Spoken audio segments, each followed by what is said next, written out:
Good morning, everybody, and welcome to an absolutely verdant and beautiful WeatherTech Raceway Laguna Seca. This is round 3 of the Pirelli GT4 America Sprint X West Championship, the first of the double headers of this weekend as it supports the Intercontinental GT Challenge powered by Pirelli, second round of the championship. And I'll tell you, it is absolutely beautiful here. Oftentimes we're here in the fall, and the hills surrounding this beautiful venue, the dry lagoon or Laguna Seca, are beautiful, but never more so than what we're seeing here. And after a little bit of rain overnight, the clouds still lingering just a little bit. It's absolutely glorious, Cal. It is. Spectacular venue at the best of times, and as you can see, very different to what we're used to, typically running the races later in the year. But for the drivers, as you said, Greg, a lot of rain last night. The track will be a little bit different in terms of washing some of that rubber off. And as we look at the climb here in the shadows, it may still be a little bit damp in these early laps. So they're going to have to tread carefully to make sure they don't make an early mistake. Very cool temperatures, not cold, but cool. Highs in the low 60s, so temperatures right now in the low 50s. Drivers from every category have been talking about this is a low grip track historically with this cold weather, even more so, and that is going to present some challenges to these people, especially in this race, GT4 Sprint X format. It's an hour race. There's the mandatory pit stop and driver change in the middle, but you don't change tires, so that's going to be crucial. This place is historically a little tough on tires. It really is, and if you have any imbalance in the race car, it's just going to exaggerate that and just wear on the end of the race car. So I think the key is to look at those cars and the balance in the early laps, and if the drivers do start to feel that, don't overdrive the car. Maybe let the weight come off with the fuel burn, and just hopefully the car will come to you a little bit. But what a performance by Derek DeBoer there, putting that TRG Porsche on the pole here yesterday, but very different conditions here this morning. In fact, a sweep of the front row by the Racers Group in the TRG program. There's the outside pole sitter, Kevin Woods, doing a brilliant job putting the second of the TRG machines, both Porsches, on the outside of the front row, and they were looking very strong. They're going to have to be because they've got some serious competition up behind them. The second row, all BMW. It is all BMW, and then we've got an Audi sitting 5th on the grid. And the top 5 are covered by just over half a second, so it's a very competitive field. And then it'll come down to what sort of job can your co-driver do when you get that switch. And that mandatory pit stop with the driver change has to happen sometime between 25 and 35 minutes into this 1-hour race. And there is a look at the number 452 from RHC Jorgensen Strom by Strom Motorsport. Here's the ST Racing entry. John Miller doing the qualifying and doing a superb job, as you would imagine, in the GPI entry, the BMW M4 GT4. Look for that car to be serious, a serious player. Had a great run in second qualifying for the second race. And we'll start up on the front row of that one. So a little bit of churn here, but really that entire front group. Here's that number 91 Reardon Racing Audi R8 LMS. Interesting story for this car. Yeah, big crash by Jeff Burton at Coda in the first rounds of our championship. So that's actually a different car. It's not a new car, but a car that was purchased from the Flying Lizard Group. They actually just took control of that car just 1 week ago. So it's been a quick turnaround to get that car here on the racetrack and tuned in. I think Vesco, he's a very smart, savvy driver. He's our 2018 touring car champion. I expect him, I thought he'd be further up on the grid, Greg, but you know he'll tweak on that car last night, make it a little bit quicker this morning. Absolutely, and he's joined on that third row by the number 19, Stephen Cameron Racing, BMW M4 GT4, locally based team, a lot of laps on this track. Sean Quinlan doing the qualifying for the first race. We'll be turning it over to a guy named Greg Leafoge, who is wicked quick, especially on this track. Yeah, and he took pole for the second race that we'll see a little bit later in the day. So I think if Sean can do a good job, stay out of trouble, just stay in the pack, and if they get any kind of caution where it really groups the group, you know, tighter when we go Greg in the car, he is the fastest driver in this field here this weekend, or he's proven to be so far. Here's a look at the Racer's Edge, the Black Sin R1 GT4, driven to great effect last year. Nice to have Bob McCallion, who's made a lot of starts in this car over the years, back behind the wheel, joined this weekend by another driver, a world-class athlete who's made the switch over to road racing, Mark Pavin. Yes, he is a gold medal winner in the pentathlon Olympics. So very good athlete, hasn't done a lot of driving. Kind of had an early career with Racer's Edge back in the early 2000s, running in formula cars. Took a long time off to focus on family and business, and he came back, and he's very, very quick. He had some great performances last year, and we expect McCallion to actually finish off the Sprint X West Championship for the rest of the season. Here's the USRD Janetta in the hands of Jeff Bader for qualifying. Did a nice job. Again, one of our Pro-Am cars. And they came in here pretty solidly placed in the points after the opening West rounds of the championship. Second, only 17 out of the lead, with a third and a second at Circuit of the Americas. So they're certainly going to be a team to watch. And then here is Samantha Tan in the second of the ST Racing BMW M4 GT4s. Not a lot of experience on this track. They almost used qualifying as an extra practice session for her to really get her a lot of laps in that car. And she'll be turning over to somebody who's very quick in the practice and qualifying sessions, Jason Wolf. Yeah, and I think that's a great driver pairing there for this year. They've got Nick Johnson, who's been connected with Jason for a long time, kind of mentoring the whole group, really working with Samantha in terms of fine-tuning some of her aspects of her driving and her fitness and everything, just really trying to take the game to a new level for this year. So I think that will really reap dividends as we get through this season. Yeah, interesting how things played out. The opening rounds for this championship, again, the Pirelli GT4 America Sprint X West Championship, was part of the Everybody in the Pool run at the Circuit of the Americas, the National Sprint X Championship. This series, the Western Series, and the Eastern Series all together. Here they are standalone, and this is going to really have some serious implications in terms of points as we progress through this 8-round championship, 4 different venues. Yeah, it's every round is critical. When it's only 8 races counting for points, you don't want to dig too big a holes. We saw Miller and Gottsacker swept the early rounds of the championship, so they have a healthy lead in the Pro-Am class. So there's 4 Pro-Am cars and 5 Am combinations running in the event today. So as we continue to take a look at the grid and getting ready to go, third member of our broadcast team joining myself and Calvin Fish, Ryan Marine down in pit lane. Ryan, what are you hearing?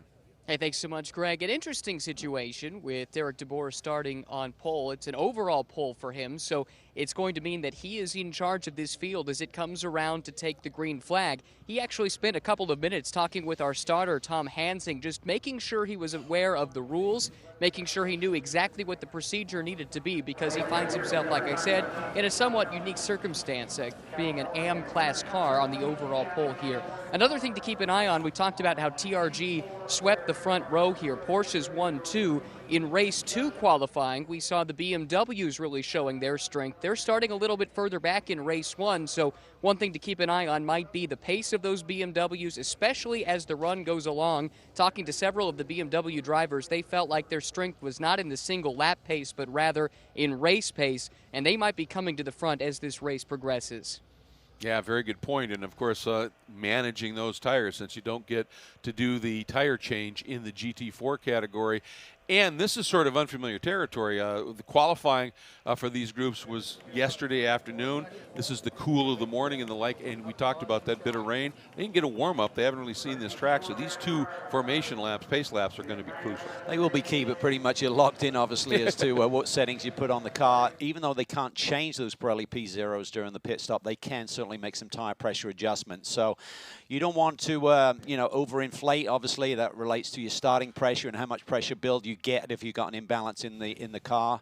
That'll just kind of drive the heat up in the end of the axle, and that will relate to tire pressure. So lots to think about, and 2-race format is always a fun one, and you got to think about how aggressive do you want to be in this race one with the second race just a few hours away.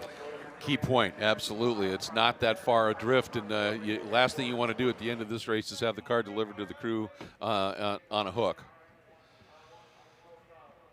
Great run, as we talked about, for Derek DeBoer. That is the Fast Life TV, LaSalle Solutions, Adobe Road Wines, and Rebounders as well. And they're here. This is a serious effort by the Racers Group running in this championship. They're also fielding a car in the California 8 Hours race in the GT4 class. So they are really working at it. You can see on that number 67, the Rebounders on the hood. Jason Alexandridis, one of the drivers on there, that's his company. And he's really excited to be back with the Racers Group. Yeah, he's another guy who's been working heavily on his business, and that Rebounders is really doing very, very well. I think there's 11 franchises now around the country and look to expand on that model. But interesting, that 67 car is being used for both events. So there's a lot of work going on with that awning throughout the course of that weekend to change the brake packages a little bit different for each series. Yeah, they had to actually get some dispensation to be able to do qualifying for GT4, then go out and get ready and do one of the California 8 Hour sessions. So, yeah, they've been thrashing, but if the team's up to it, it certainly is the Racers Group. you follow the cars around, this is such a special, wonderful track, Cal. This is the Andretti hairpin. Yeah, and it's downhill into the brake zone down there, so you're going to see people going down to the inside. But if you start to turn the wheel, you're getting super deep. It's going to light up that left front. Obviously, these GT4 cars do have ABS brakes to work with, so that should help out these drivers a little bit, particularly in these early laps. Till we get those Pirelli P0s up to pressure, up to temperature. Look for that on the opening lap in particular. And then you get this nice flow through this middle sector. It's not breezy right now, but on a breezy day, that can blow that sand and dust across there and just change the grip level throughout the course of the race. You've got to be on your toes all of the time. And then this is a real key corner. If you come off that infield up there through turn 5, it really sets you up on the run up the hill.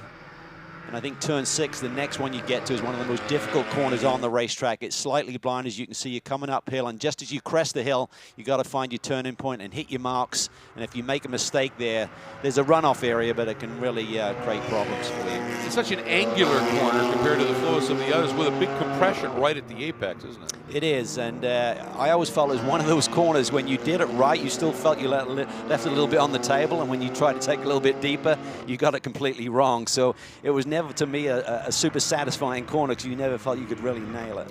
And you need to run through it to get through and up into a passing zone, the corkscrew. Legendary corner. Yeah, this never provides any action, does it? No, not at all. It's a great piece of real estate in motorsport. Massive drop down the hill through the rainy curve, which is turn number 9. And then another tricky little corner, downhill, turn 10. And you would think going downhill through a corner, you'd get a little off camber. Not so. There's a little banking there with, again, a compression at the apex. Yeah, and you have to watch your ride heights and stuff. You can get a little bit of bottoming out. There's a lot of compression there, as you said, particularly in the early laps until you get the tire pressures up. That relates to the ground clearance and ride height of the race car a little bit. I see that little bit of lettering in the side of the pit suites. Life is better at the track. Isn't that the truth? Starting the second lap now. This is the lap. By the time they get up to the corkscrew, you've got to get all of your weaving, scrubbing, whatever you're going to do done, because once you get to the corkscrew, that's supposed to stop. Once you get through the corkscrew, that's when you're supposed to start the form up to get ready for the side-by-side start.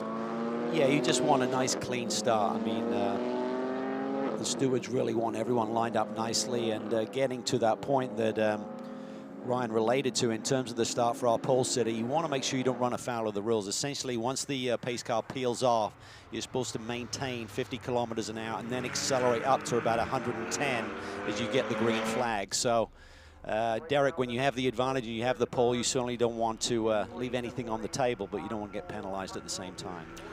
It's a big opportunity, obviously, when you get that kind of a qualifying run put together. One of their concerns, where they say from 50 that gentle but easy acceleration up to 110, is they don't want people going and then slowing down and accordioning, and I mean that just becomes a simple safety factor as well as just presentational. It typically controls itself pretty well here at WeatherTech Raceway, because that final corner, turn 11, is so tight. So it pretty much stacks everyone up, and then you get a nice run up to the start line. 60 minutes of racing. At the 25-minute mark, pit lane opens. There's a mandatory driver change in that next 10 minutes, from 25 minutes in to 35 minutes in. Again, no tire, no refueling, and change of drivers, and then they just get right back to it. Lights out on the safety and pace vehicle, so the field now, they get the message. It's understood. As soon as we get down through the corkscrew and rainy, start forming up, it's about time to go racing for round 3. And that safety vehicle should peel off into turn 10, just in case we have a problem at the initial start. They can then be in a good place to control the situation. And that pit stop delta time is 73 seconds from the moment you hit pit lane to leaving. You cannot be under 73-second minimum time. If you are, you get another quick visit to the pits, and that's going to not help. Keep an eye on those Luma ranks. You can see the numbers and letters flashing. We'll explain that a little bit. Pace vehicle is in. Onto the front straight, Derek DeBoer in the number 17 Racers Group Porsche, leading him up to the green flag, and it flies. We are racing. Track is green. Big move early there from the back. Samantha Tan trying to figure out a way to make a move early. That door got shut. Look at the two Porsches side by side, Cal, into Andretti. Yeah, Strom's in there really deep in that white BMW, slides inside of Woods, immediately up to the second position. Miller around the outside in the ST Racing BMW. And that got Woods off rhythm and coming right alongside, as you said, that BMW. But look at the start by the 91 of Kozarov. He too took advantage. He did, and Miller there trying to be a little bit friendly with his BMW teammate there. They don't run under the same umbrella, but certainly under the BMW brand there, so giving each other a nice bit of racing room as things now starting to settle in. Yeah, unfortunately for Kevin Woods, he just sort of got trapped on the outside and then got freight trained. First time now at speed, up through turn 5, and the climb to the corkscrew. Here's that daunting turn 6. It is, and again, you're just trying to feel your way into this race right now, just waiting for those tires to hit their sweet spot. Strom is on it, though. It seems like that BMW has come to life really early in this race. Oh, and he's got that inside move. Let's see, DeBoer. Nice. Yep, had to give it to him. Nice move by Strom. Look at Miller there. He's trying to do the overcut there as they come out of the corkscrew down to Rainy Curve. Kozarov there threatening in the 4th position in the blue and black Audi. Miller looks to the inside on DeBoer down into turn 10. Nowhere to go with it. I almost wonder if the BMW just a little bit heavier car that could play. Oh, and a big move by Kozarov. That's nice. Surprise Miller. That was a beautiful move there. Boy, Miller refusing Look to give Woods. up right around the outside. It wouldn't cut underneath them both. I think Woods is right there. They're putting the pressure on Kozarov there side by side as they hit the stripe. Oh, a great reaction and read of what was unfolding by Woods. Really impressive for a man who does not have the experience of Kozarov, certainly. Kozarov takes it in super deep. Key is here. Do you give the guy a little bit of racing room on the exit? It's difficult to do that move. Kozarov comes back at him again. Look at this battle. It will not go away. It's turn 3, right about the apex. It actually goes a little off camber. It gets a little tricky.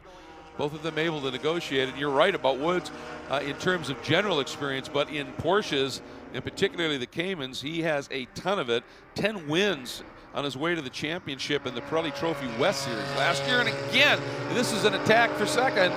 Yeah, Miller, a nice move there. This is a great little race here in the early going. As you said, the BMWs have come to life early. Ryan said they expected to be a little bit stronger on the longer runs here versus one lap pace that we saw in qualifying with the Porsches on the front row. Really impressed with Kevin Woods, though, coming back into this battle for the top 5 after a disappointing first lap. And Kozarov right there behind those 2 Porsches. DeBoer, looks like that car got a little crossed up for a minute. Nice save, but losing a little bit of ground now to the 2 BMWs out front. Brett Strom, the JHC Jorgensen by SRO Motorsports entry. Again, a wiggle from DeBoer under braking. Yeah, pushing it really deep there. ABS will be kicking in, but right now it's 2 BMWs up front. The key is going to be, can Miller do anything about Strom in the early going? Kozarov looking threatening. Let's take another look here at the initial start. Seemed like the Porsches maybe braked a little bit earlier, and watch Strom, he just gets in there super deep. He almost gets into the back of the pole sitter right there. Almost a glancing blow off of Woods. Just managed to get it woe down, and Miller takes advantage going around the outside and then makes a run on Strom down into turn 3. Took that look right there. They went side by side through that corner, and then here's that beautiful move. Yeah, just good savvy racing between both of them. Certainly Derek wasn't giving the lead away, but he tried to make it difficult for Strom, but he was just on the attack early. Oh, and right there, Kozarov down inside on Woods. You can see Woods was thinking he was going to turn in, and Kozarov surprised him again, and he had to open the wheel up rather abruptly. And that let Kozarov slide through fairly cleanly, and actually even gave him about 3 car lengths. There's a lot of slicing and dicing, and I think for a lot of these drivers, they want to get into a rhythm and the theoretically best line around this racetrack. But when you do that, you keep opening up the door, and everyone's being super aggressive here and going for it. It's pretty cool. Rainy curve. Through turn 10 once again. This is such an important corner here. One, it's a great overtaking area into it. But if you're slow out of this corner, Cal, talk about a great overtaking area. The Andretti hairpin, if you're slow out of 11, you're just a sitting duck. Yeah, you really are. You got to be careful. If you try and make a move into turn 11, it doesn't come off. You've got 0 momentum coming off that corner, acceleration down the straightaway. Derek DeBoer, they're very deep on the brakes. They runs a little bit wide. That allows Kozarov to get a little bit closer in that Audi. Second in the AM category right now, Sean Quinlan, in the Pro-Am category, excuse me, is Sean Quinlan, 6th overall right now in the number 19. That is the Porsche from Stephen Cameron Racing. And then the number 5, the Janetta of Bader. And then Samantha Tan in the number 38 ST Racing entry. Miller on the first sector there that runs basically from the start-finish line all the way through turn 4. Just a 10th up on Strom, so he's starting to inch into that lead just a little bit. But this battle is getting ever tighter for the 3rd position right now. Kozarov, as we suspected, Greg, would be a little bit sharper here in the opening laps than we saw in qualifying yesterday. Probably just getting that new car to them, Red and Racing, this new Audi, dialed in. Boy, that was a nice job by Derek DeBoer of getting that Porsche to the apex. He came in shallow and hot, and I thought he's going to float wide and Kozarov's going to go through, and Derek got it woed down just enough to make it work. Although we've seen over the years that one thing Derek DeBoer excels at is late braking. Yeah, he's a great racer, and he takes his sport very, very seriously. And as you can see, though, he's under immense pressure right now, but up front is certainly a great battle going on, and Miller just set fastest lap of this race, a couple of tenths quicker than Strom as Kozarov gets that run down to the inside. Derek takes it in super deep under braking there, can't quite hold it together, and Vesco shows his experience and savvy by taking away that 3rd position. Derek got in just hot enough that he really couldn't try and cut back down underneath. Recognized that immediately and just said, well, all right, now I've just got to get to work here. As you take a look at the Reardon pit box, here's Jeff Burton getting ready to go. Looking forward to getting behind the wheel of this car. There's the number 452, Brett Strom, doing a superb job. And they're here because they're part of the Intercontinental GT Challenge powered by Pirelli Championship in the GT4 category. Ran at Bathurst at the season opener, and they said, well, we're going to be here and running in that championship. Let's also run the GT4. One, just for additional track time and test time and the like, but they figured we've got a shot at this. It's possible, and they're doing exactly what they were hoping right now. Yeah, they fortunately have 2 cars to work with this weekend, unlike we talked about the 67 TRG Porsche. That's being shared between the 2 events. Oh, Strom there, very wide out of turn 10. Not sure if that cost him too much time, but Miller is certainly inching up on them. The gap as they come across the line this time, it was 1.1 seconds last time across the stripe. Woods has really caught his teammate right now. Yeah, he's putting together a solid run here. And of course, talking about the number 28 ST Racing and John Miller's slight charge to the front, if you will. It's a pretty interested spectator down in pit lane right now, Ryan. Yeah, I'd say so. Harry Gottsacker, the co-driver, watching John get just a little bit closer. Looks like he's got a pretty good race car under him. What have you heard so far? Yeah, definitely. Our BMW M4 GT4 has been on rails all weekend long. I just really love the characteristics of the car on this track. John's such a strong driver, very consistent all weekend so far, and he's just picking away at the lead right now. It's looking good so far. Just hopefully we can keep on doing what we're doing. You two, you ran at COTA, but there was no guarantee you were going to continue this season. You just announced relatively recently that you would run the rest of the West races. Looks like a pretty good decision at this point. Oh, definitely. I'm thrilled I get this opportunity. I just want to thank all my sponsors, VP Racing, Fuel, Protein Water, everyone at ST Racing, BMW. It's just all the help I can get. It's just really how it all came together. I'm happy. And to be able to work with John, you were telling me earlier in the week that he's been a really good resource for you to compare yourself against and to compare data. Oh, most definitely. He has tons of experience in the car. I'm a little bit new to this car, but I'm getting better every session, and John's just such a great source to pick his brain and learn from. Looking good so far. Best of luck in your stint. Thank you.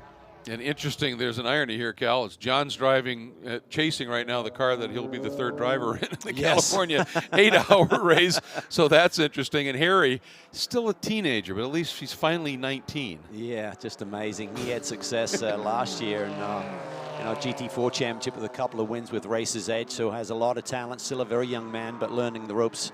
And as we talked about that gap up front, it's gone from 1.1 to 0.9 down to 0.8 between Strom and Miller for the lead. But this battle is certainly heating up between the 2 TRG Porsche Caymans. Pole sitter Derek DeBoer just faded back a little bit from the Audi of Kozarov. Just got a wheel on the curb there as he tried to turn into turn 3, just asking for a bit too much. Nice catch though. Just regroup. After you've had rain overnight, oftentimes in the little valleys in those curves, there's a little bit of moisture, and you come through, gets up on those tires, and it can have you doing a little bit of a dance like that. Fun racetrack though, it really is. It's got beautiful momentum through this section here. Very challenging, and the low grip nature certainly adds to that challenge. You always want a little bit more, and when you ask for it, it'll bite you in a heartbeat.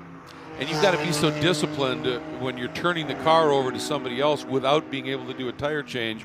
You've just really got to keep in mind, keep the tires underneath. I don't want to turn a car over to a potentially faster co-driver who then has absolutely nothing to work with. So it really points out in endurance racing, the endurance style of racing, Sprint X racing, it's a team.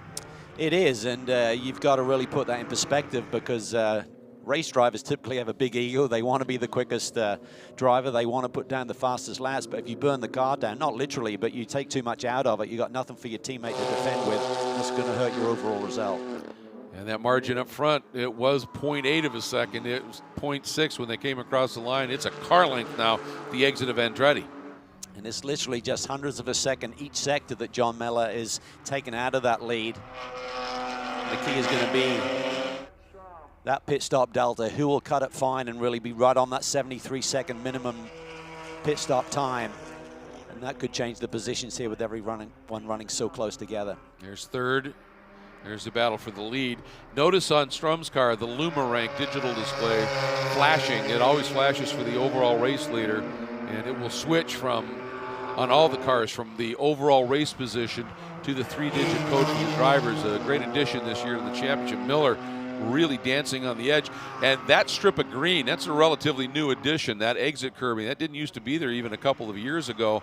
It's really changed how you can attack turn 6. It really has, and talking to some of the circuit management here this weekend, they said there is a prospective plan to do some resurfacing here within the next couple of years, but one of the things they're really going to focus on are the edges of the track so you don't have that erosion, and just give not so much more making the racetrack wider, but just giving you a little bit more runoff area. Well, one of the reasons it's always been a little sketchy here in terms of that is the curbs are very flat, because they used to have MotoGP would race here. Lots of motorcycle racing don't like big aggressive curbs on that. I think they've realized that there's probably a middle ground where we can make it a little bit more usable for cars and be able to run the curb a little bit without pulling all that sand up onto the track. And boy, Miller is just starting to attack a little bit. He really is, and he got a little bit wide, using a bit more of that runoff route and a bit of the gravel there on the exit of turn 11. I thought that would hurt him, but he got on the brakes really deep down into turn 1, and the car is underneath him. So right now, that ST Racing BMW looks to be a little bit stronger as this run goes on. We certainly saw Strom take off early. That could have been a higher starting pressure with the Pirelli P0 so that the tire got energy earlier and came to life and had the grip in the early going. But then it's all about countering that by not overpressuring as you get into your stint. Great run here through 6 for these two cars. There's that little compression, just launches you out. I always found when you climb the hill here into the brake zone and turn-in point for the corkscrew, when you were in close proximity to another car, everything all you can see is almost the roof of the car as you come up into that brake zone. It makes the turn-in point really difficult to nail on the turn-in point for the corkscrew. Miller's using every inch of the road right now, trying to hang on to that leader. And still some 11 minutes before we get into that pit window scenario. Again, it's mandatory. You have to come in and do the change. And the general consensus is if you've got your lower rated driver in the car, you'd get them out a little bit sooner. If your faster driver is in the car, you'd let them stay in just a little bit longer. And then, of course, there's the strategy of if you're close enough and you can stay out. One of the nice things is with with this series, without the tire change, you don't come back out of the pits on tires as cold as a brand new set, so you can fight a little bit quicker, can't you? Yeah, you certainly can. I mean, they're going to lose a little bit of their ultimate temperature just by sitting still for a minute plus down pit lane, but you're right, you're not having to deal with relatively cold tires and fresh tires when you come back out. But I think you're spot on. I mean, by the rules, you're supposed to start your lower graded driver for qualifying, which will be the starting driver that we're looking at right now, and then switch over. But if you've got equal gradings, then certainly there's a play that can be made there. You'd have to believe that Kozrov, for example, is a bit quicker than Jeff Burton just because of his experience. So they got their faster drivers starting, unlike some of the other groups in the class today. And I think there's that long-term strategy for that, because in the second round of the doubleheaders, you flip-flop that order. So what they're playing with, we've got the same rating on the drivers. I think there's no question that Vesco's a little bit quicker. Have your fast guy finishing, see what he can pull off at the end. Yeah, the rewards could come tomorrow by that strategy.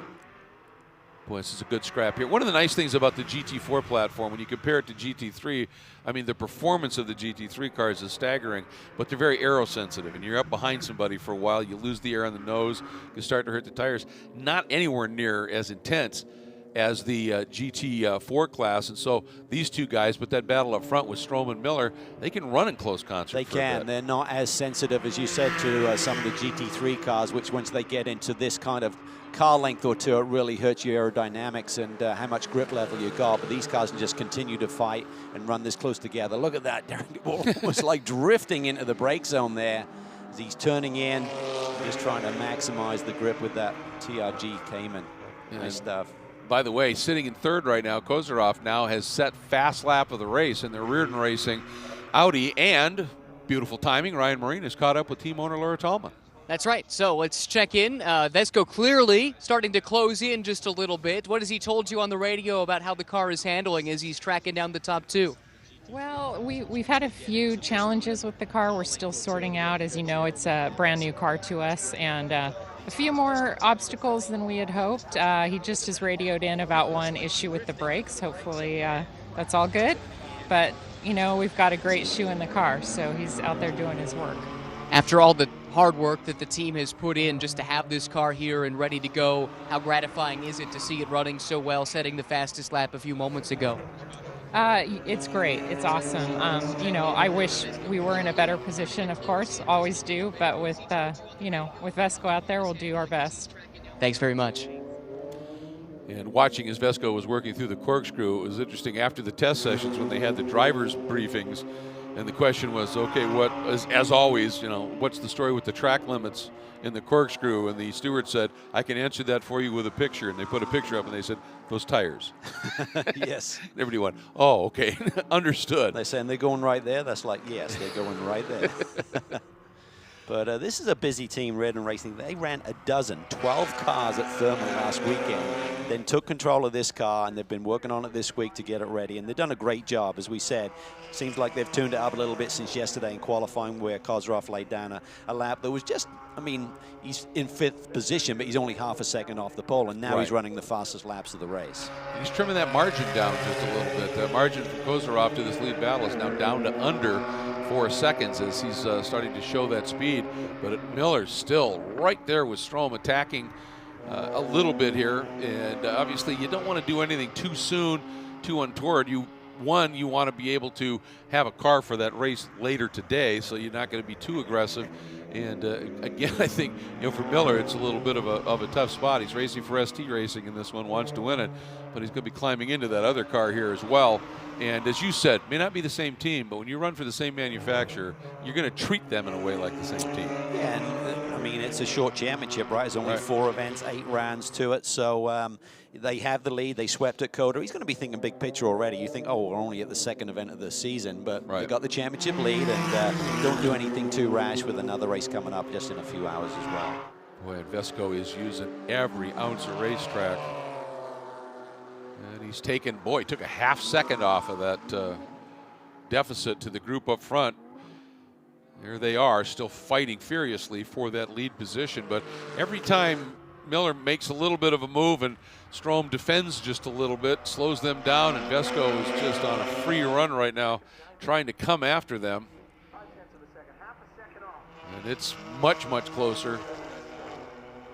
We're about 5 minutes away from the pit window opening.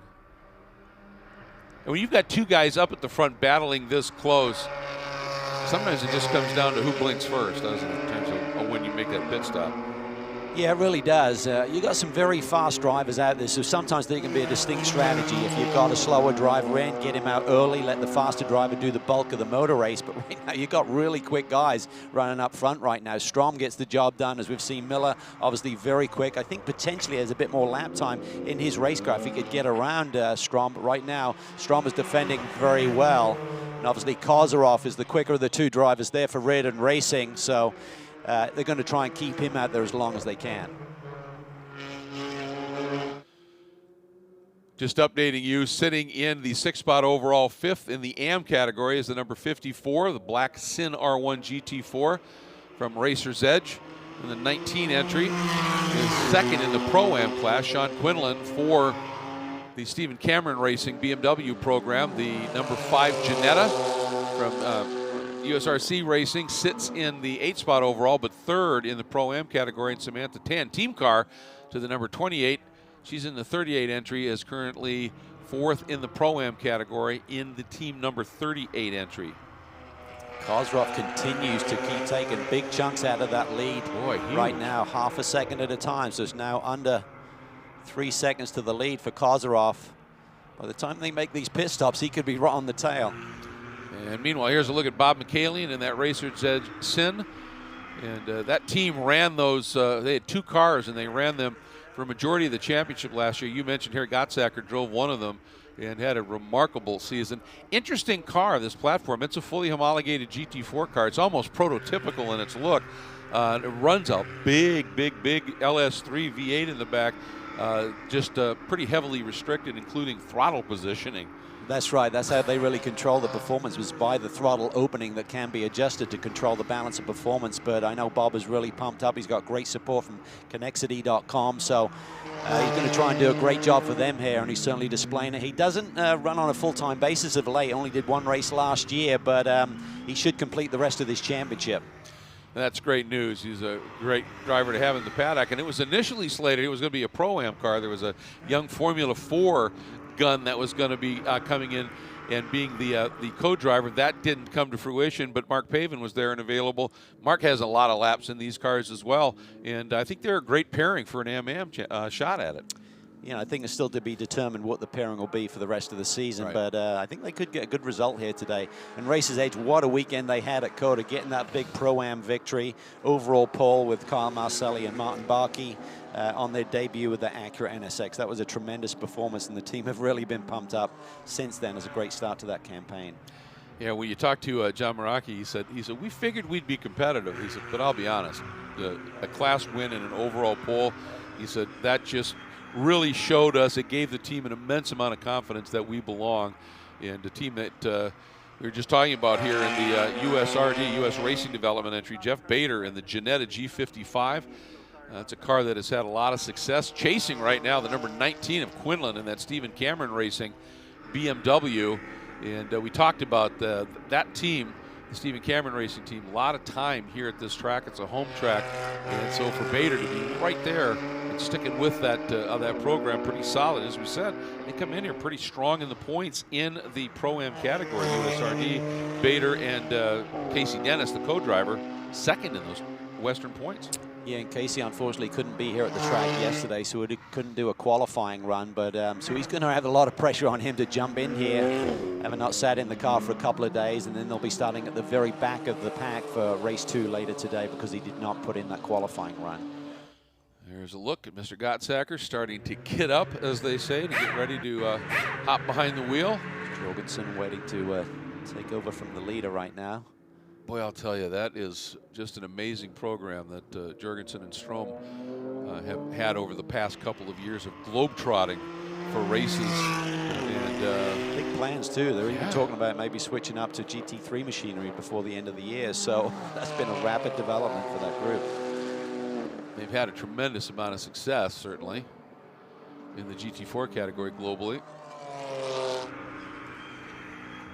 This is a good little scrap here, and again, the number 5, that's the Cadex Racing Raceworks Ginetta. You know, we talk about the Sin R1 GT4 and the big V8 in the back.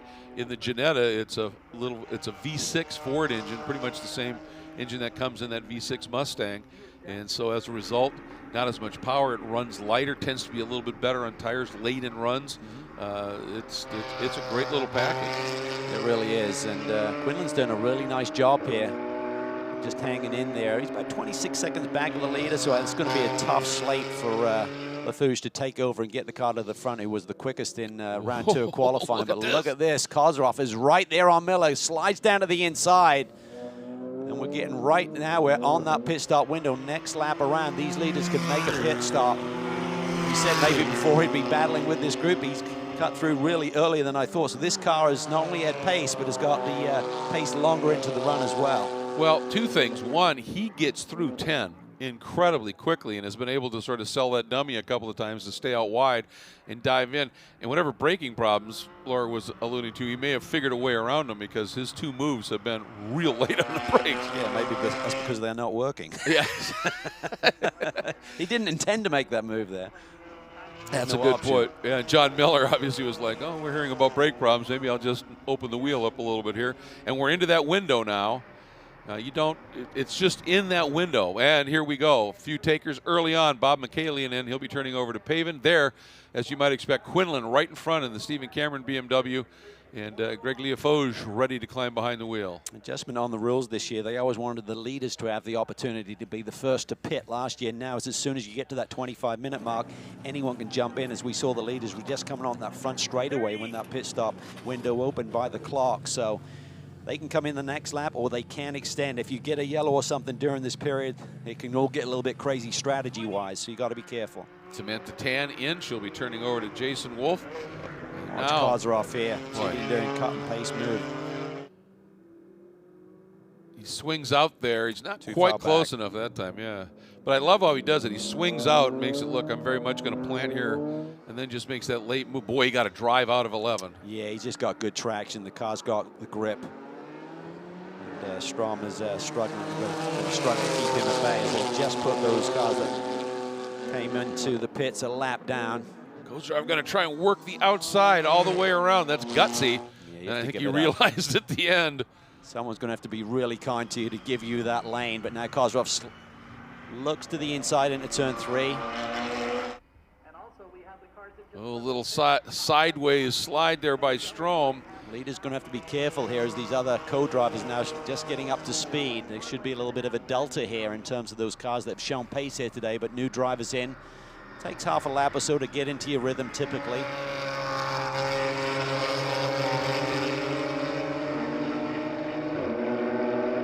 Lead duo coming up on the back of Pavin in the Sin. Kozrov's on. He wants that lead. He wants to make a statement here before he turns over the reins. Well, they're going to catch Pavin right up into the braking zone here. He looks to the inside. That's late. That's late. Nice job of just from Strom to give him a little bit of room, and Kozrov using all of the curb there on the turning point to the corkscrew. And you saw Strom, that BMW, just snap sideways just a little bit. Look at Leofoge there. He's proven to be the fastest man here this weekend now in that blue and orange Cameron Racing BMW. Strom really struggling to keep Kozrov at bay. Kozrov around the outside, sweeps the cushion there and gets the lead. That was sweet. You see Strom drifting wide at the exit of 10. Kozrov pounced, but as you point out, Leofoge in that orange and blue BMW. Look at Strom. He's going to try and go outside, but that's where Pavin is. Leofoge going to try and get down the inside. Little lock up there. Little lock up there from Leofoge. Got in there super deep. Oh, that was tight there. And that's going to kill his exit. Yeah, it is. Is that going to allow Strom a bit of a run? Nowhere to go with it. Just tucks in behind Kozrov. Leofoge being super careful there, nearly bottled up in traffic. And here comes Jason Wolf, too, trying to get by. Nice move by Jason. Picks up 2 spots, clears 2 cars. He wants to be a part of this battle. Janetta. Dennis is a meat. Yeah. Talking about him not getting laps here yesterday. Didn't take him long to get in the groove. Casey Dennis, the number 5 Janetta.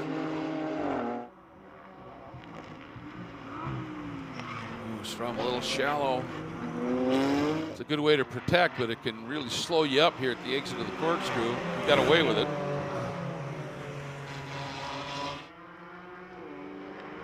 Yeah, Dennis, as you pointed out, he's a pretty solid driver. He doesn't have a lot of racing experience, but he's done a number of Kravenik 24-hour races and has done some time in the VLN Championship. And if you're fairly quick around the Nordschleife, yes, you've got some chops. Absolutely. Race circuit, that is. How aggressive will Leofoge be here on a fellow BMW driver? Oh, he tucks it down to the inside. He is going for it. I think Strom has to give it to him. Yep. Just think big picture. Washes out a little bit wide, but he's on his way. Now the key is going to be for those teams that haven't pitted yet. How much time do they want to give Leofoge? Well, that's the key, because there's Kozarov. You would expect Kozarov to stay out as deep as he can into the window. Right. But Strom and Jorgensen, it's a very good point. Miller's still out as well. ST Racing with Miller, they can maybe do the undercut here a little bit. Maybe pit before Kozarov and Strom potentially. Gottsaka will have big close when he jumps in.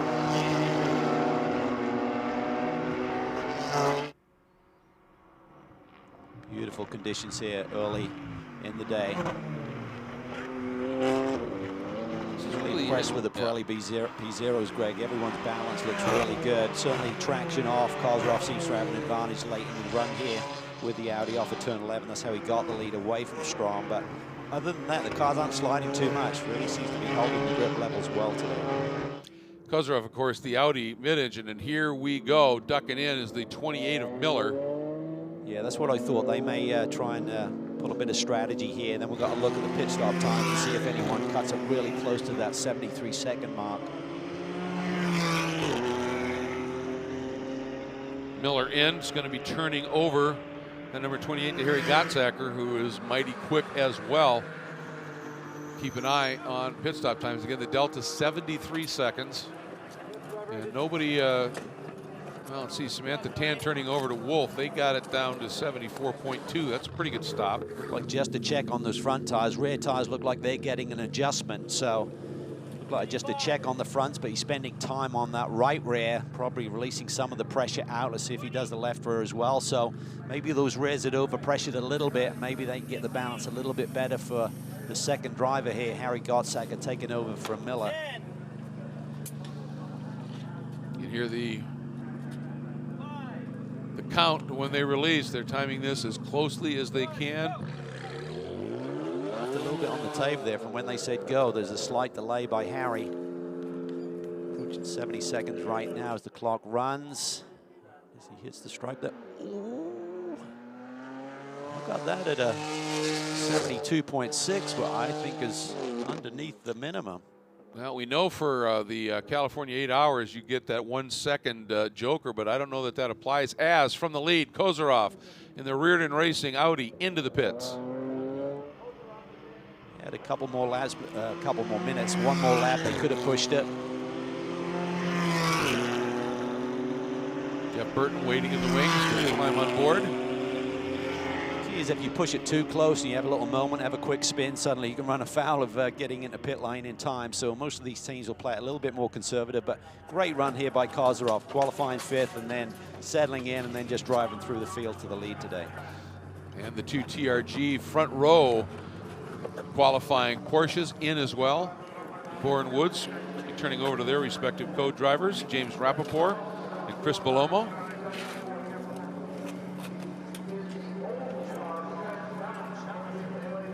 I think it's the only car that has not yet stopped is Strom. They're going to have to make their move in next time through. So Brett staying on board that RHC Jorgensen by Strom Motorsports entry.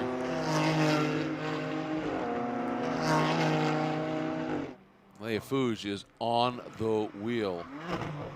133.4 is best lap. Not quite as quick as Kozarov in terms of best lap, but very strong relative to everybody around him right now, with the exception of Gottsaka, who just turned a 133.1. That's, I think that time was actually set by his teammate, Miller. That could be. The key is going to be that 72.6 second stop for Miller to Gottsaka changeover. It's our understanding 73 seconds is the minimum time, so they will get a penalty for that. And Strom in, Jorgensen behind the wheel.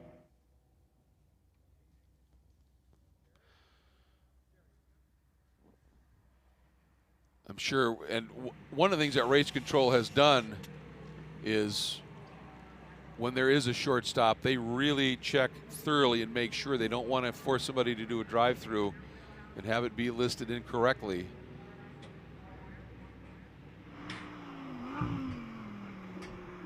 You can see there, I think they actually did a tire pressure adjustment inflating the fronts on Strom's car. So that's another way of adjusting.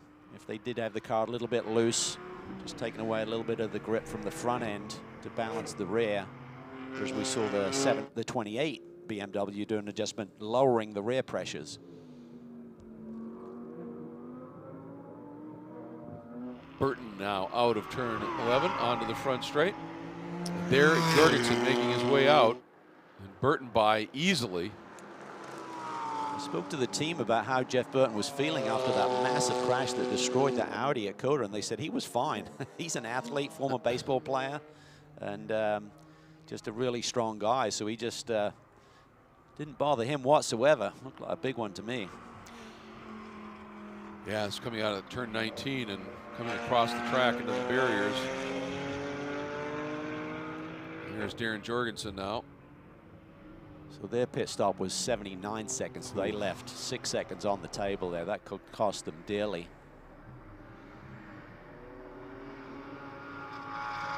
So once timing cycles, we'll get a better picture of it. But Burton, you can see they're way behind Jeff Burton right now, as he's now hitting turn 6, and they're just hitting.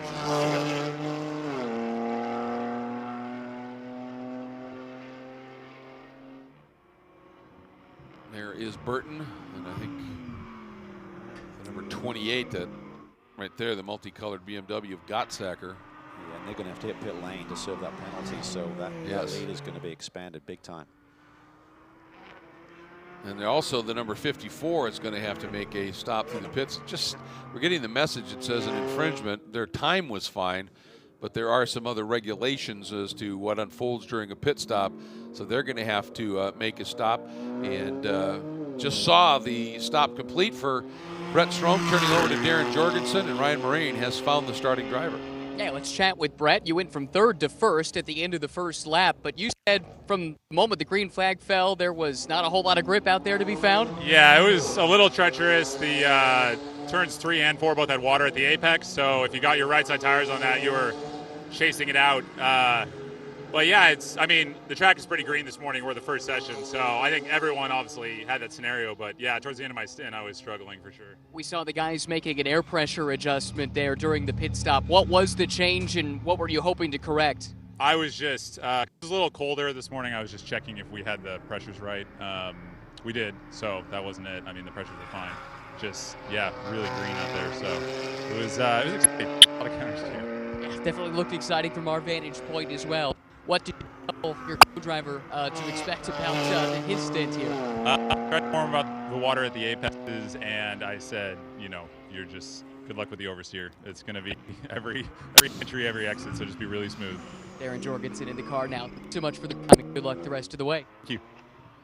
Thanks, Ryan. And watching here now is Gottsacker is throwing everything he can at the chase, running about a second lap faster than Burton up front. And when you know you've got an impending penalty and drive-through coming, you're going to push as hard as you can right up to the last possible moment to try and minimize that as much as you can. Yeah, because driving down pit lane is a 50 kilometer per hour pit lane speed limit, and that essentially costs you about 26 seconds to someone who's on the track running under green. So that's a big penalty to play. We still haven't seen the officials come down and send that message out yet, so I think it may be under scrutinization right now to see if in fact that is the case, but that's what we believe right now, is that the car in second place does have to serve a penalty. And Mark Pavin in the number 54 Racer Jet SR1 GT4, the black machine, has completed his stop. And a formal reprimand there for a little quick in pit lane for the number 91.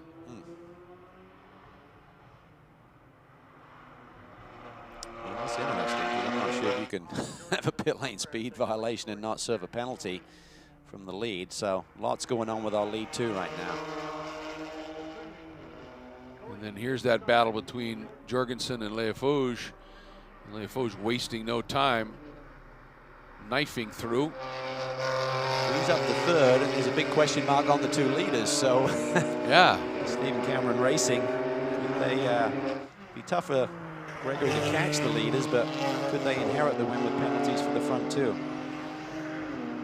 And a big gap to that front 2, so they would need that type of help Certainly some 16 seconds from Leafouge up to Gottsacker. Boy, Greg is pushing hard.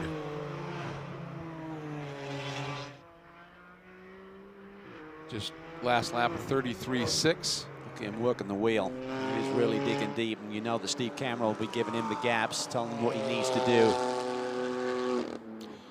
And as a race car driver, he's in his prime, isn't it? There's nothing. It's just go as fast as you can, drive qualifiers, and if you're a real race car driver, that just brings a big grin inside that helmet. Yeah, and everyone's different. I mean, some people take a Kimi Räikkönen, just leave me alone, don't want any information. Yep. I know what I'm doing, and other guys just want to know the big picture. Tell me what the gaps are. What do I need to do? You know, how much do I need to take out each lap? How hard should I push without getting any further tire deg? So I was one who always liked to have the information. Give me the big picture. Tell me what I need to do, how I need to execute this race. Some people don't like the distraction. Here's a look at the 38 now. That's Jason Wolf in the Team ST Racing BMW. The number 38 is starting to heap a fair amount of pressure on the back of Chris Palomo in the 67. Just an outside move by Dennis right around Jorgensen. That's for fourth, Cal. Really impressive by Casey Dennis here, what he's doing with that Ginetta. Going to the front, it looks like. Strom said that white BMW was suffering from some serious oversteer, and even with that tire adjustment, may not have resolved it. Dennis is really attacking. You can see him there, just total commitment there in the brake zone, and that Ginetta is really performing well, using every inch of the road and laying down some really nice lap times. Yeah, he's running comparable times to Leafouge, which tells you something. Like, Leafouge is a talent. Dennis actually on that last lap, Cal, running almost a half second faster than Leafouge did. Yeah, fastest man on the racetrack right now, and you can see it just in the language of the car. Giving it some welly. He is, looking a bit tasty. And of course, we watched that brilliant charge up from a little deeper than you would have expected for the Reardon Racing Audi in the hands of Vesko Kozarov, and Ryan has tracked him down. Yeah, it was an impressive charge. Started fifth, ended up in the lead by the end of your stint by the time you came into the pits. Let's get one thing out of the way first. We were trying to figure out what was going on with a potential penalty or a reprimand for the pit stop. What do you know? I don't believe we're getting any penalties. We did not speed. We're really close to the pit limiter, or the pit lane speed limit, I should say. But we have to hustle. We're not very speedy this weekend, clearly, so you have to maximize everything. I think we're clear. How about the car during your stint? I know the team had to work really hard just to have something here for you, and you were able to show just how fast it could be. Pretty slow, but fast enough. Slow but fast enough. Well, hey, you put on a great charge. What was it like making your way through traffic? A lot of the drivers have been saying it's pretty low grip. It's very low grip for sure. It rained quite a bit overnight. There are puddles, especially 3 and 4 apex and 4 exits, a little bit like autocrossing in the winter, frankly, in a few spots, but we played it pretty smart. Tire degradation is huge at this track, so you have to drive the car straight and keep that in mind for sure, and lap time comes by default. If you hustle, lap time doesn't really follow suit, and then the tire degradation drops off, so long run pace is pretty terrible. And frankly, with having a slow car, the only thing we have working for us is long run pace and being willing to be scrappy and losing some mirrors and fenders, which we have plenty of spare, so all good there. All right, sounds like a good plan. Good luck to you guys the rest of the race. Appreciate it. You love Vesko Kozarov. We got lots of mirrors and fenders, so we're not too worried about if we do that.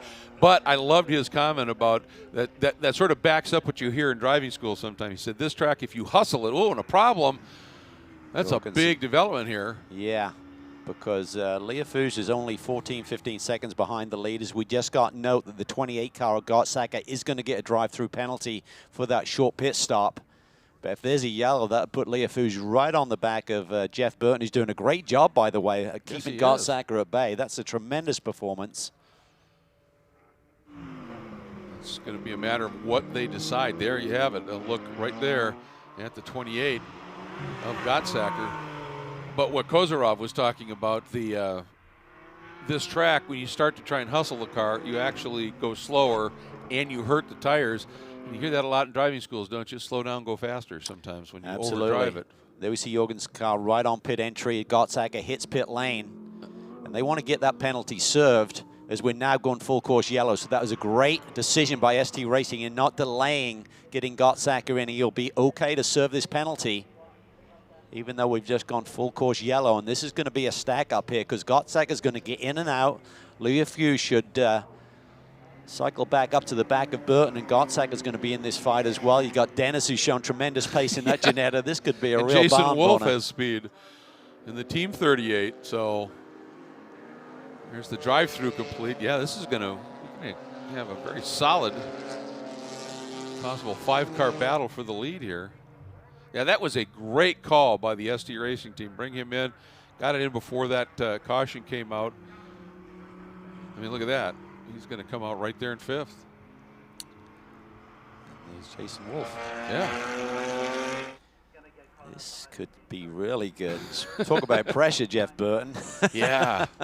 He was doing a great job at keeping Gottsacker at bay, so that will have given him a little bit of confidence. He does not have the experience level of any of either the young or more experienced drivers right behind him, so that should put him in good stead when we get back to racing here.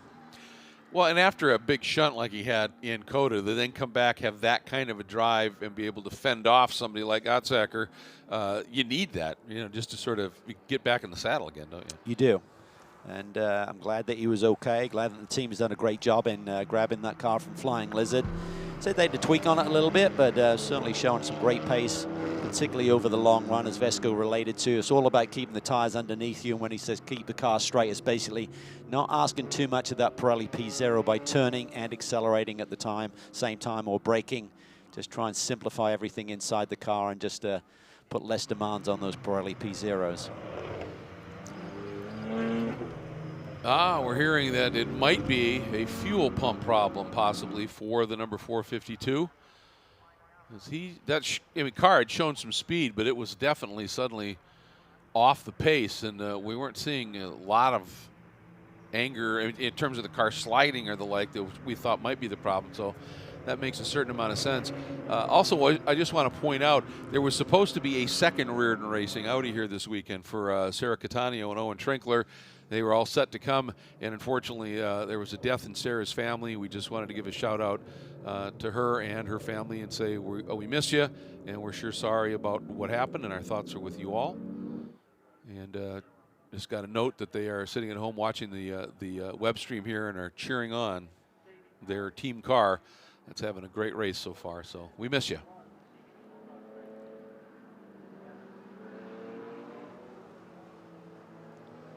Now, depending upon what the issue is, if it's fuel pump, obviously the 452 ought to be able to just be hooked up, pulled into a safe area, and we can get back and still have a fair amount of racing to go. And as you said, with the way this is packed up, look, it's Burton leading in the 91. That is the Reardon Audi. Then the 19 BMW of Liafou, the number 5 Ginetta of Dennis, the 28 ST Racing entry of the BMW of Gottsacker, and the team car of Jason Wolf. That's a pretty stout top 5.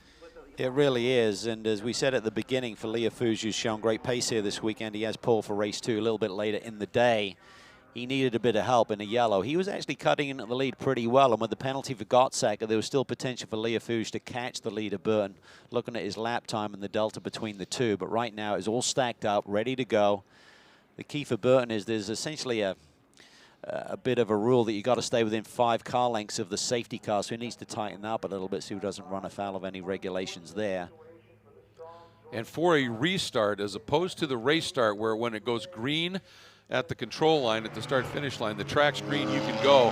For a restart after a safety car, you cannot make a move of any kind until you cross that line. And yeah, sure looks like those lights are out. Yeah, and that's key to know all of those rules, know all of the wrinkles. It's like knowing the rules of golf. Sometimes the rules of golf can help you. Sometimes the rules of the track can help you too, in terms of even if Liafou gets a good run on you, he cannot pass you until you get to that start-finish line. And then you can pretty much hold that inner line all the way down into the Andretti hairpin.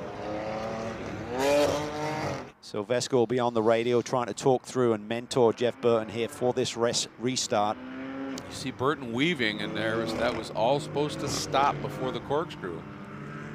Nothing, it wasn't hugely aggressive, but even there. You just get wrapped up in the moment and forget about some of the things that have been told to you in the driver's meeting.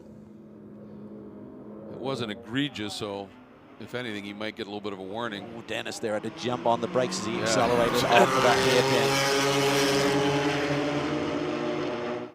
And the green is out. We're back to it here. And Leafouge going to look to the inside. I'm sure Vesco telling Burton, don't leave it open for him. And Burton did a nice job, covered it, Cal. He really did. Did a beautiful job there. Kind of left about 3/4 of a car width. And Gregory thought about it before he made the move. But look at Casey Dennis there. That Ginetta is really looking strong here. Yeah, I think Casey Dennis could be Burton's best friend right now. If he can occupy. Leafouge just trying and stick it down in the inside of 4. What can Dennis do with it? He's got the momentum. Has a bit of a roadblock right in front of him, though. Really tough to make a pass in 4, and as you said, it kills your exit when it doesn't work.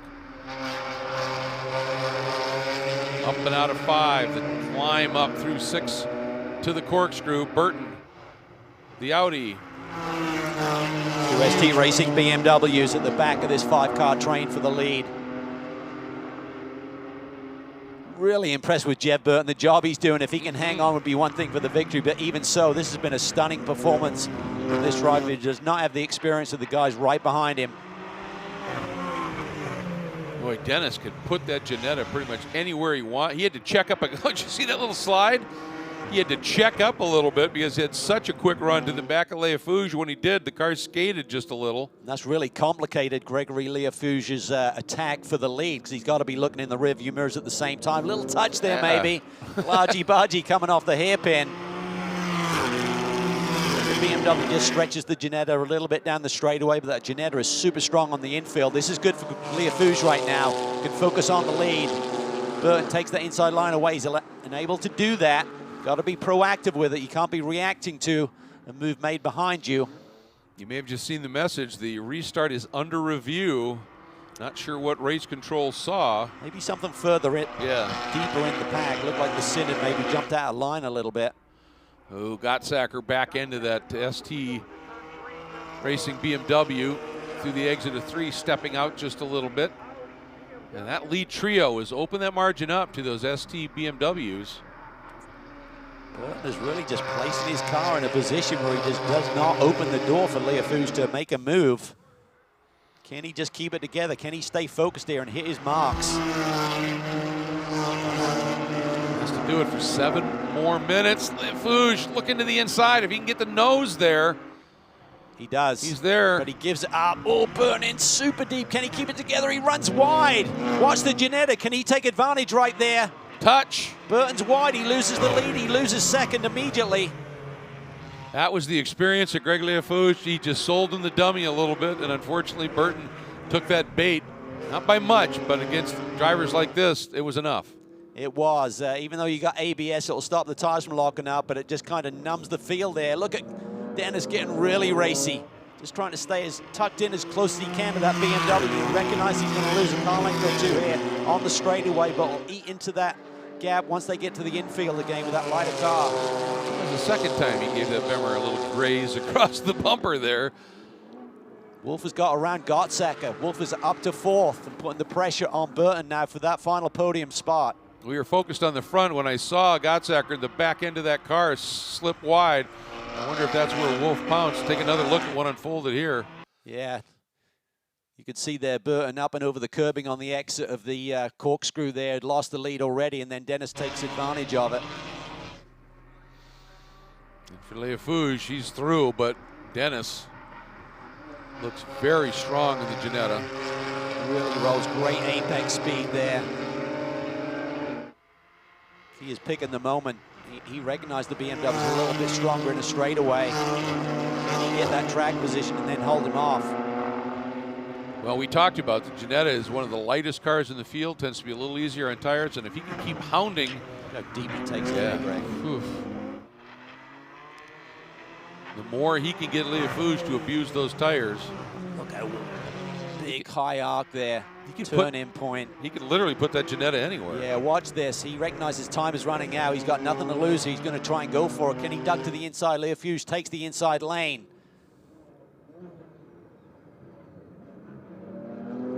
Swings to the outside, and again, he's going to lose a little bit of ground here. It's a real chess match right now between these two leaders.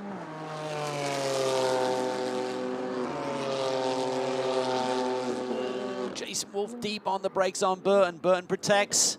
Jason just can't get the front end turned enough to take advantage there as Burton just washed wide through the Andretti hairpin. Great run by Jason Wolf. Very impressive. Two-time TCA champion here in World Challenge competition. Is spending a lot of time over in Europe in recent years. Great young talent. I believe he's 21 years old. Just does a great job behind the wheel. Yeah, he really does. And as you said, has that connection with Nick Janssen, and nice to have that level of coach in your corner. A lot of experience there. He's been around the block a few times, and just a great man to have you pointing your career in the right direction. Well, it looked like Jason might try something into turn 6, and didn't. But now he got the run. Now he cuts to the inside. This might be enough. Yeah, let's Looking see what for Burton third does this time. Takes it in deep. Wow, that is really impressive. I am so impressed with Jeff Burton in this race. This is a breakout performance for him this year. See Jason at BMW just snapping sideways, and he's got the lights flashing at the same time. He's a busy guy, but you're right. I mean, that was an outside defense. And sometimes that is the best defense, is just go quicker. Well, I just love the mentality and the confidence that we see Dennis again really close to Leah Fuchs, but they're not going to be able to do anything with it. The fact that Burton, you know, protected the lead early with SECA before we got that caution, went back to green, maintained the lead, fought hard for it, made that little mistake by getting in deep and losing the lead up in the corkscrew, but almost a cut and paste situation with SECA right behind him. Took it in super deep, but made it stick this time. And this time Dennis closer than he had been. By the time they got to turn 2, he had a great run out of 11. And this is what he's sensing. I've got to get something done here. This is where he's quick. This is where he's quick. This is where Greg Leafuge has got to really be smart here, not open the door. He knows he has an advantage in certain sectors of this racetrack, but right here is where the Ginetta is at its best. Watch the speed that the Ginetta can roll through here. He's going to just try and really get a good clean run. See if he can tuck it to the inside. It's tough to do here on this uphill climb, though. Well, he gets through 6 here well. See if he can do anything up into the corkscrew. It's almost as if he was a little too close and couldn't use the apex speed of that Ginetta to his advantage. You don't really get Greg Leafuge to make a lot of mistakes. No, you don't. I think looking at the clock, there may still be a couple of laps to go. I think you're right, yeah. I'm sure they're going to see white flag this time. I think there's enough time on the board to complete 2 more laps. Leafuge, so experienced, knew exactly where Dennis wanted to go. These guys are running 33s through 35s, as you see. So yeah, they're going to hit the stripe with left on the board. It's going to be super tight when they come back around. Right there, yep. What Leafuge basically needs to do is a really slow lap right now and maintain the track position, try and get that checkered flag 1 lap earlier. Dennis just opening the arc, trying to get a little bit better run through the exit of Andretti. Nobody behind him to worry about, trying to stuff it down the inside so he can. And again, this is a driver who wasn't even at the track here yesterday. That's impressive. So thrown in at the deep end, immediately on the pace, immediately making moves, a lot of confidence, and the car's working really well. Came in at this event 2nd in points in the Pro-Am division. Big day, big weekend potentially. Yeah, John Miller and Gottsacker lead the Pro-Am points. So with Dennis's run here particularly, even if it sits like this, they're going to make a big chunk of points up. I'm just curious to see where that clock is going to be when they get to the stripe, Greg. It's going to be super tight, whether they have to do 1 more lap or whether they'll be calling it at the end of this one. There's that wide line through Rainy Curve. What's he going to do here? Is he going to go for it? He's going to put it all on the line into the brake zone here. Will he tuck it back to the inside? Leafuge does not open up the door. Look at that clock. Is there going to be time left so when they close. get to the stripe? I think, oh, it's so white flag. Oh, 1 by second. a second. Oh, I love it. That's crazy.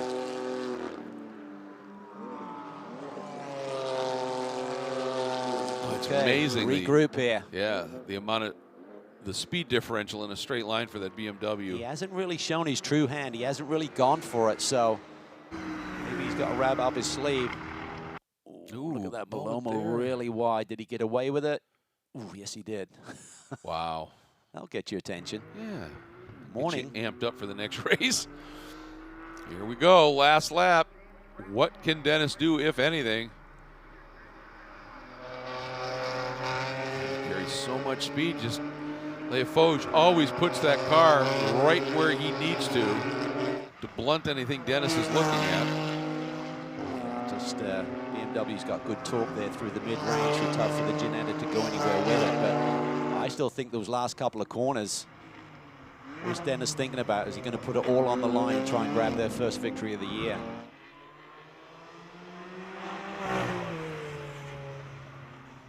Big wide arc there. He's going to be super close there as they get down towards turn 10. He's just got to give himself enough room to just accelerate through the apex here.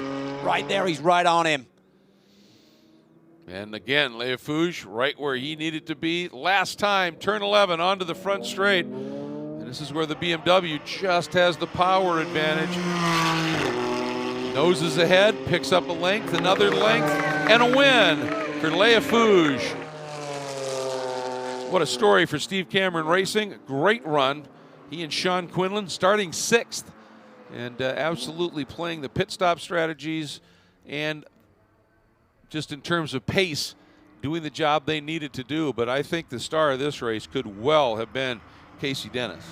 Yeah, that was an amazing performance. Really impressive to see. Another great performance by Jeff Burton. I mean, so many great performances in the field. Leafoge coming from mid-pack to grab the victory. Got a little bit of help with the stack up with the caution, but just some great runs here. In fact, might be the breakout drive for Jeff Burton, I think. That was really superb. Yeah, I'll be curious to see how this kind of creates the platform moving forward in this season. Sometimes a driver just suddenly has that race weekend where they believe they can do it. That just catapults them to a new stratosphere in terms of the rest of the year. Well, and it also big picture thinking here. Keep in mind, Leafoge and Dennis, those are Pro-Am cars. So Burton and Kozarov just got the AM win and max points. So I'm sure Vesco, who loves to be at the front, doesn't matter what the category, but also he and Laura have that big picture thing in there. And I'm sure they were saying, don't worry about it, Jeff. If they get through, not your class.